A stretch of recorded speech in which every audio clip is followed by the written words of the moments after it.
नहीं हॉस्पिटल में भ्रष्टाचार नहीं आजमनगर हॉस्पिटल में भ्रष्टाचार नहीं आजमनगर हॉस्पिटल के प्रभारी और पीसीएम का सीएस के साथ मिली भगत नहीं चलेगा। आजमनगर हॉस्पिटल में प्रभारी और पीसीएम का सीएस के साथ मिली भगत नहीं चलेगा। आजमनगर हॉस्पिटल के प्रभारी, आजमनगर हॉस्पिटल के पीसीएम, इन दोनों की जांच। कैसे गरीबों का खून चूसा जाता है। हाँ बोल बोलिए बासित भाई कहाँ है? आर्यन फोन कर रहा है जी जी सर।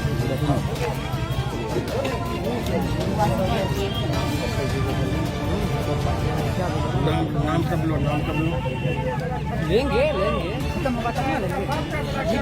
बयान लेंगे।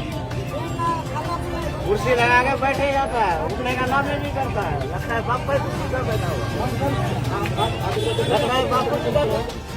जिंदाबाद जिंदाबाद जिंदाबाद।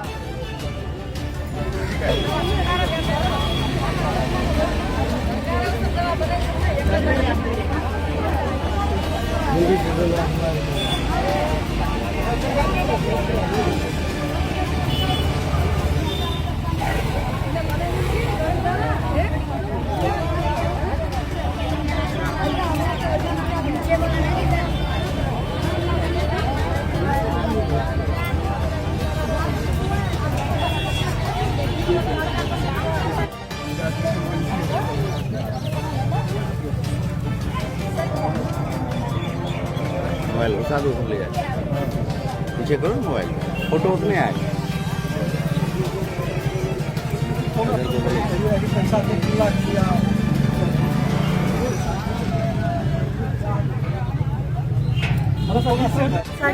आवेदन किए थे? आवेदन किए हैं और हम 60,000 रुपया दे दिए हैं। किसको दिए? डीसीएम को। और वो बोल रहा है कि और अभी 3 लाख रुपया लगेगा तो हम मुखिया जी को बोले, वो लेके यहाँ पे आया है।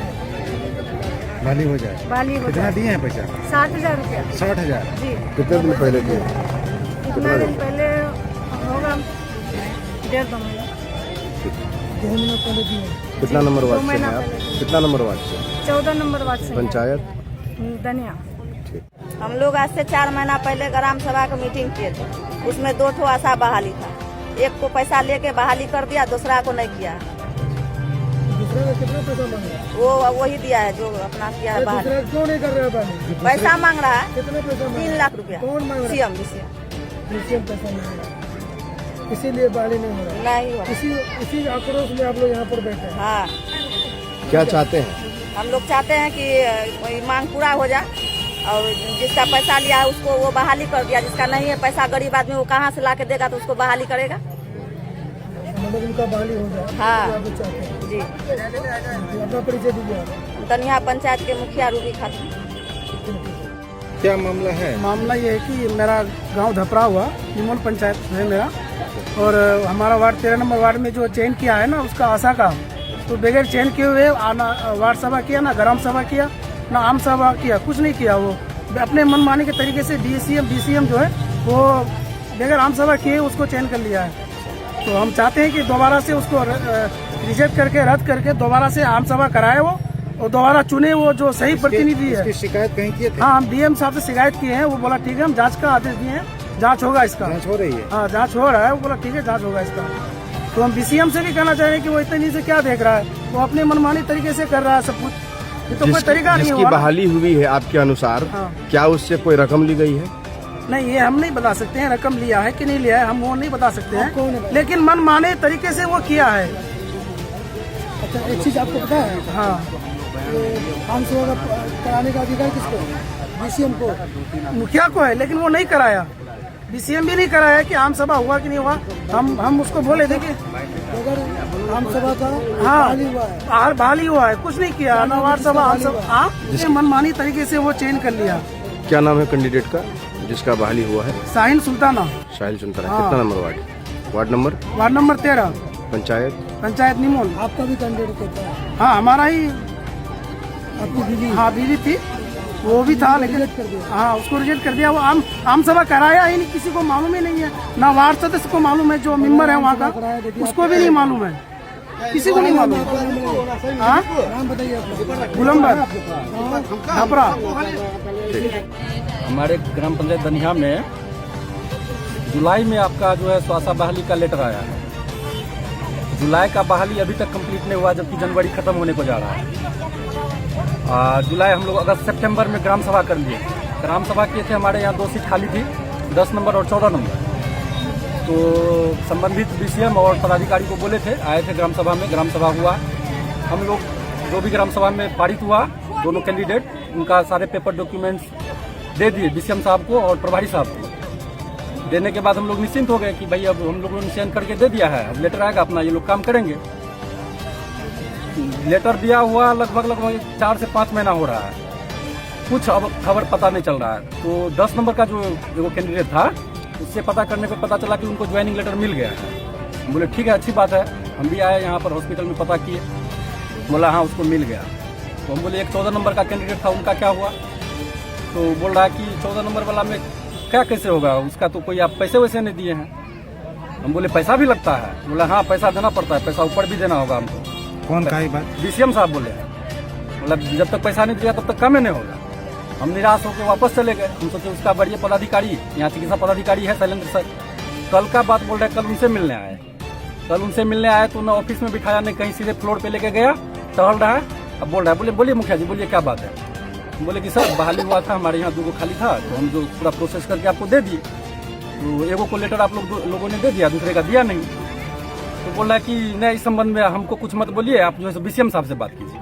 हम बोले सर बीसीएम साहब पैसा का डिमांड कर रहा है। बोल रहा है हम कुछ नहीं बता पाएंगे, आप बीसीएम साहब से बात कीजिए। फिर कल हम निराश होकर आ गए। इससे पूर्व में ये हमको जो कैंडिडेट है, ये हमको बताई कि हम जो गए ना तो हमसे भी पैसा मांगे, तब हम जो है सो परसों कल आके पहल किए थे। तो हमको समझ में नहीं आया फिर करे क्या।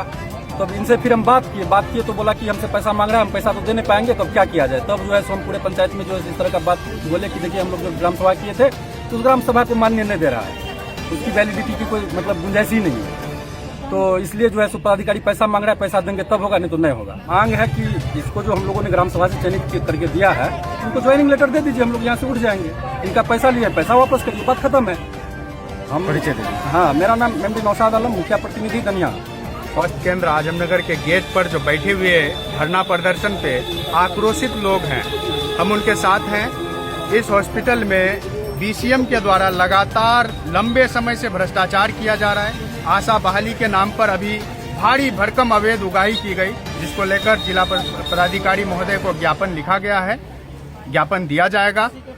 इस हॉस्पिटल में जिस तरह से परेशानी किया जा रहा है, ये बीसीएम के पद पर कार्यरत ब्लॉक कम्युनिटी मोबिलाइजर 8 साल से इस हॉस्पिटल पे कुंडली मार के बैठे हुए हैं। आखिर इस व्यक्ति का लगातार शिकायत किए जाने के बावजूद अब तक यहाँ पे जांच नहीं हुआ, किसी किस्म का कभी भी जांच नहीं हुआ। आखिर इस व्यक्ति का सिविल सर्जन कटिहार के साथ क्या सांठगांठ है, किस तरह की भ्रष्टाचार है, किस तरह का ये भ्रष्टाचार है कि लोगों को परेशान कर रखा है। लंबे अरसे से लोग परेशान हैं और इस भ्रष्टाचार का शिकार ये है कि आशा बहाली के नाम पर एक व्यक्ति से 2 लाख 3 लाख करके उगाही की गई। 2800 पंचायत में से उगाही की गई है, जिसका जांच होना चाहिए। आखिर ये आय से अधिक संपत्ति कहां से लाते हैं ये लोग, इस पे जांच हो, संपत्ति की जांच हो कि कहां से ये लोग इतनी संपत्ति जमा किया, खुद संपत्ति जमा कर रखे हैं ये लोग, इसकी जांच होनी चाहिए। Azhar Nizami, social activist. सारा मामला बेबुनियाद है। किस पंचायत का मामला है? दनिया पंचायत के वार्ड नंबर 14 और 10 में जो है 2 बहाली होना था, एक को जो है बहाली हो गई है, दूसरे की बहाली नहीं हुई है। 10 नंबर वार्ड में जो बहाली हुआ है, उस बहाली में हमारे एक पत्रकार बंधु भी केबीसी के जो हैं ये भी थे, इनके सामने ही बहाली की प्रक्रिया पूरी हुई है। एक आदमी का एक आम सभा हुआ, एक आदमी का बहाली हुआ। कल मुखिया जी आए थे, प्रभारी सर से मिले थे। प्रभारी सर ने उनको बोला कि आप एक काम कीजिए कि 14 नंबर के लिए अलग से आम सभा करा लीजिए। कितने आम सभा हुआ उसमें? अब एक आम सभा हुआ है, एक आम सभा हुआ है, 10 नंबर में बहाली जिसका हुआ। दूसरे 14 नंबर के लिए कोई आम सभा नहीं हुआ है, तो उसका बहाली कैसे हो जाएगा? एक आदमी एक आम सभा में एक आदमी की बहाली होगी। अच्छा, एक आदमी की 14 नंबर का आवेदन भी उस दिन नहीं आया था। लेकिन मुखिया का कहना है कि दोनों का आम सभा हो गया है। तो अगर दोनों का आम सभा होगा तो मुखिया जी के पास भी फोटो होगा ना, तो उनका वो फोटो को देखा जाए कि वो कैंडिडेट भी उसमें नहीं आया है। तो बिना कैंडिडेट आए ये जबरन किसी पर दबाव डाल के किसी को उसको कीजिए। हम उनसे मुखिया जी पर आरोप नहीं लगा रहे, हम माननीय अध्यक्ष हमारे हैं माननीय मुखिया जी, हम उनसे आग्रह कर रहे हैं कि एक आम सभा 14 नंबर में करा लें पंकज कुमार।